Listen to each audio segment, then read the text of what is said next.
হঠাৎ একদিন আমার বন্ধু সাকিবকে নিয়ে ফ্রি ফায়ার খেলতেছিলাম, এরপর আমার বন্ধু সেখান থেকে চলে যায়। কিন্তু আমি যেহেতু গেম খেলতেছিলাম, আমার গেম খেলা শেষ না হওয়া পর্যন্ত আমি সেখানে বসে গেম খেলতেছিলাম। কিন্তু হঠাৎ আমার সাথে কি যেন হয়, আমার মনে হয় আমার পিছনে কেউ যেন আছে।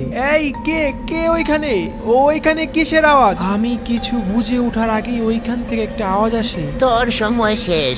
আজকে তোকে আমার হাত থেকে কেউ বাঁচাইতে পারবো না। পালানোর চেষ্টা করে কোনো লাভ নাই, কারণ আমি ভূত। হঠাৎ আমি এই কথা শুনে আমার মাথা ঘুরতে থাকে। আমি আগেও আমার বন্ধু সাকিবের কাছে শুনছিলাম এইখানে নাকি ভূত থাকে।